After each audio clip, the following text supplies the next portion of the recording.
আসসালামু আলাইকুম everyone, very good evening. প্রায় 12 ঘন্টা ডিউটি করে এসে আমি একটু রেস্ট নিয়েছিলাম। Then get ready for my dinner. রিয়াদের গরমটা সত্যি অসহ্যকর। তাপমাত্রা 40 ডিগ্রি সেলসিয়াস। মনে হচ্ছে একটা ইটের ভাটার ভেতরে আমি ঢুকে আছি। ত্বক ঠোঁট ফেটে যাচ্ছে। আমি আসলে ভাবি যারা প্রবাসী ভাই এই শহরে কাজ করে কতই না কষ্ট করে, তাদের জন্য সত্যি অনেক রেসপেক্ট। প্রায় 12 ঘন্টা আমি কিছুই খাইনি। সত্যি বলতে ক্ষুধা এতটাই লেগেছিল যে খাবার দেখলে আর কোনো কিছুর দিকে তাকানোর সময় নেই। নিজেকে আমার হিংস্র মনে হচ্ছিল। আমি ডিনার করার পর ভেবেছিলাম আপনাদের সাথে আমি এই শহরটা একটু এক্সপ্লোর করব, বাট বাইরে এত গরম সম্ভব না। তারপরও একটা মলে গিয়েছিলাম, এডিডাসের একটা আউটলেটে।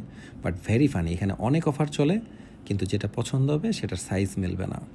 অবশেষে গাড়িতে করে একটু ঘুরে ফিরে আমি আমার রুমে ব্যাক করি।